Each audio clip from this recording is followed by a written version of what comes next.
So a big win for the Miami Hurricanes tonight, 48-33 victory over number 23 Texas A&M. But before I get into my thoughts and observations with this game, because there is a lot I want to talk about, I want to talk a little bit about Cam Kitchens and just the heartbreaking moment being carted off at the end of the game. You know, Coach Cristobal said afterwards he didn't want to get ahead of himself, but certainly he feels positive and optimistic about the situation. So certainly we'll provide any more information on the website with Cam's status, and then also the players. They spoke highly about Cam. Just a reminder about how he's the heart and soul of this team. He's the leader of this team, and they have other leaders, but Cam's the main guy. And Jaden Davis shared a good story in the summer, one of the first days he arrived from transfer from Oklahoma, and just said that, you know, Cam called a players only meeting and everybody was there 15 minutes early, and he just thought that was a huge sign for the team that everybody wanted to work, and also he knew what kind of leader Cam is and the respect that he has. So I thought that was a good story. I just want to share a story from my perspective of how things went down there at the end of the game. So at the end of the game, you know, I went down a little bit early to the press conference to get set up and everything, and I was watching the TV broadcast and listening to, after it happened, just listening to the way they described him and everything that Cam means to the community, to the team, and everybody, and then just stepping out into the tunnel and seeing Cam being carted down the hallway while everything is being talked about, you know, just what kind of person, what kind of leader this guy is. It's just a heartbreaking moment there. So flipping to the positives with this game, and there were a number of them. For me personally, I was surprised that Miami was going to play like this, but now that I've seen it, now that I've been pleasantly surprised, and I know many of you are too, you've got to be excited about this team. Positives with tonight. Let's start with the passing game.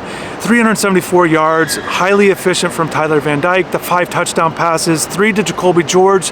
The game was within a touchdown score, and Jacoby came up with a huge play, and you always want these wide receivers. We've been talking about this so much, about making plays on their own after the catch, and Jacoby did just that. It was his 3rd touchdown of the game, made a player miss on a crucial situation in the closing minutes, and it essentially sealed the game for Miami. So that was great to see. Xavier Restrepo over 120 yards. He also did really well. Colby Young gets into the end zone, another big performance from him. So the passing game was on point, and it was great seeing Tyler rise to the occasion.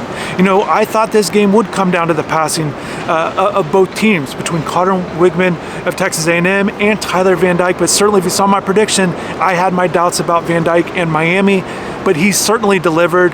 And I'm happy to be wrong about this situation, because this is great for Miami. This is great for the fans. Everybody should be excited. Now, is there going to be a little bit of an overreaction? Sure. But Miami has had so many disappointing losses over the recent years, and certainly for a long time now. And the players were excited, and they're excited to put that result. They believed in this team, and I know many of you did, and many of you had hope. But it's one thing to have belief, but to put it out and have results. Now, Texas A&M is a good team, number 23. They're not the number 1 team in the country, but from where Miami is right now, with its program coming off a 5-7 season, a lot of turnover with 40-some new players, 7 new assistant coaches, everybody was wondering what this year's team was going to look like. Was it going to be more of the same, or were they going to show, you know, real improvements? And certainly 2 games into it, Miami improves to 2-0. You have to like what you see out of Miami. Sure, tonight's game, there's things to work on. That's fine. You can build on everything there. They're not going to be, and certainly you hope not, they're not going to be the best that they're going to be this season after the 2nd game. Hopefully they continue to get better, as most teams do as the season goes on. So they definitely have things to work on, and they know that. But there was a lot of positives with this game, no question. So certainly the passing offense stood out. The other big thing and this is something that they can take forward for the rest of this season, is they were down 10-0, and then early on in the game, it didn't look good with the special team blunders. They give up an easy touchdown on the first drive for Texas A&M. They give up a field goal. You're down 10-0. And frankly, Tyler Van Dyke felt like last year's team would have quit, and this year's team did not. So I feel like that honesty, it was great to hear, but also that's the results. They did not quit. They went down 17-7 in the 2nd quarter, but again, they continued to fight back, and all of a sudden, they're going into the halftime ahead 21-17, and I know they had to feel good about that situation.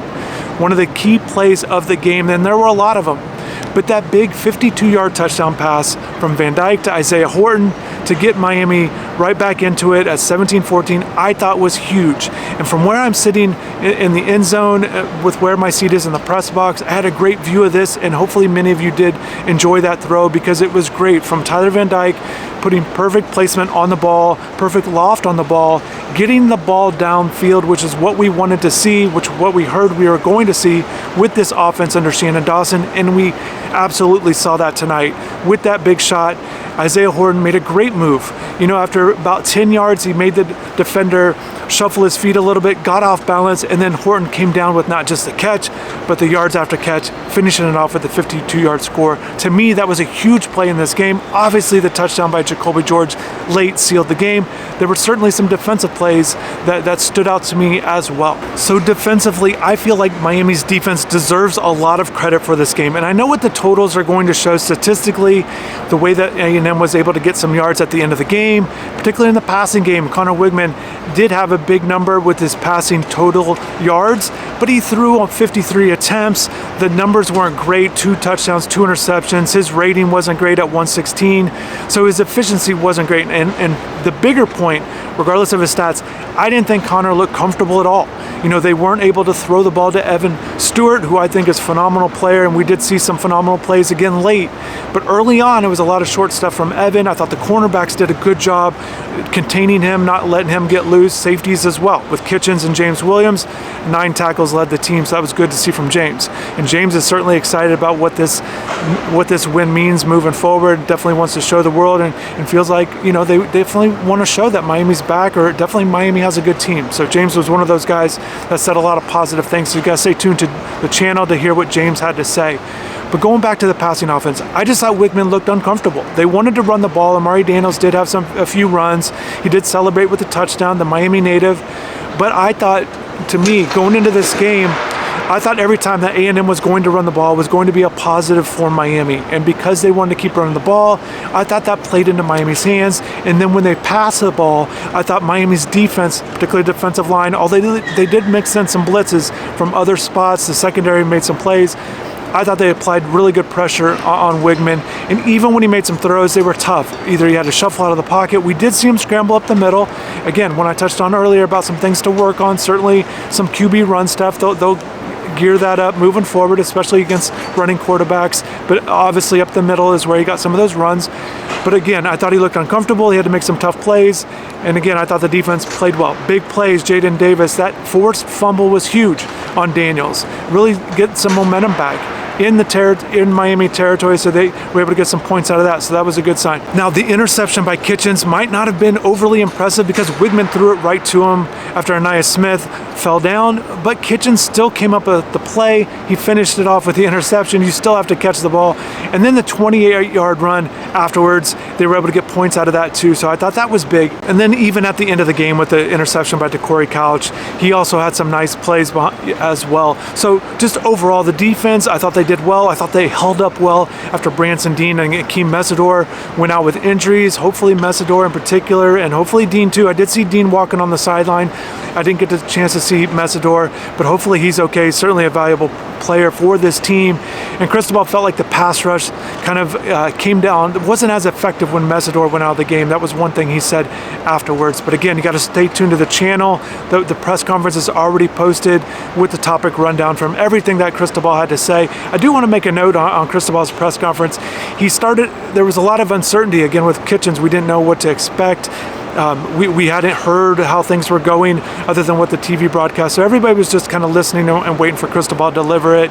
And Cristobal started off the press conference, wanted to get people excited. But I know, I didn't talk to other reporters about this, but I know, at least me, I think we were all just kind of waiting to hear how Cam was doing. So in case you watch the press conference and see Mario's reaction and then not really get the reaction from reporters or anything like that, I think that's what was going on there. So, but he had a lot to say. So looking forward to kind of providing more coverage, more content. You'll get some VIP content after the game as well the next couple days with some pro football focus, some analytics about how guys graded out. Also the snap count. I feel like that's always fun to watch, so definitely check that out as well. But again, a heartbreaking moment. Hopefully everything's okay with Cam. Just a great guy, great player to watch, but certainly someone that I know a lot of people care about.